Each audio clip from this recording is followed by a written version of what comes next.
Hi అండి, నమస్తే. ఈరోజు టమాటా రసం చేసుకుందాం. టమాటాలు, ఆనియన్స్, పచ్చిమిర్చి, కొత్తిమీర అండ్ కారం, పసుపు, జీలకర్ర, ఆవాలు అండ్ వెల్లుల్లి, మిరియాలు రెడీ చేసుకోండి. జల్దీ జల్దీ షురూ చేయండి. ఈ టమాటాలు ఉన్నాయే ఎంత రెడ్గా ఉన్నాయో వాటిని చక్క 4 పార్ట్స్గా డివైడ్ చేసేయండి. ఆనియన్స్ని కూడా కట్ చేసేయండి మంచిగా మీడియం సైజులో. ఎందుకంటే రసంలోకి కదా మనం చింతపండుని ముందుగా నానబెట్టుకోవాలి. ఇది మాత్రం మర్చిపోకండి.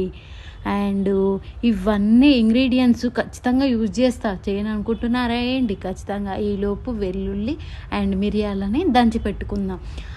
అండ్ గిన్నెలో టమాటాలు, కట్ చేసుకున్న టమాటాలను కొంచెం వాటర్ పోయాలి. అండ్ ఉప్పు, తొందరగా జల్దీ కావాలి కదా, ఉప్పును చింతపండును కలిపేసి ఇటు సైడ్ ఏం చేద్దాం, అది ఉడికేలోపు ఇదేం చేద్దామంటే వెల్లుల్లి మిరియాల్ని దంచేద్దాం, గట్టిగా దంచేద్దాం. అండ్ చూడండి ఎంత సాఫ్ట్గా ఉడికిపోయాయి. వాటర్ పోయడం ఎంత బెనిఫిటో. లేకపోతే వాటర్ పోయాడు కొంతమంది కళాయిలో వేస్తారండి, అది అడుగు అంటే గీకలేక తోమలేక ఆ చేతులు నొప్పి పుడతాయి. ఎందుకండి? కొన్ని వాటర్ వేస్తే ఏమన్నా అవుతుందా? ఏం కాదు కదా. చూడండి ఎంత సాఫ్ట్గా ఉడికిపోయాయో నాలాగా. చూడండి ఇంకో గిన్నెలో కొత్తిమీర, ఆనియన్స్, సాల్ట్ అండ్ కారం కొంచెం వేయండి. మిరియాలు వేసారు కదా, మళ్ళీ వామ్మో ఈ గాడికి మేము తట్టుకోలేము అంటారండి. వీటిని మంచిగా కలుపుకోండి.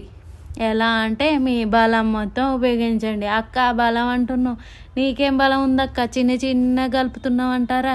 ఇక చూడండి నా బలం ఉపయోగించి వీటిని గట్టిగా పిసికేసి అన్నిటినీ కలిపేసి మీడియం ఫ్లేమ్లో పెట్టి మసాలాగా కానిచ్చి ఈ మిరియాలు వెల్లుల్లి ఉన్నాయే అందులో వేస్తే ఆ సువాసనకి నా మతి పోయిందనుకోండి.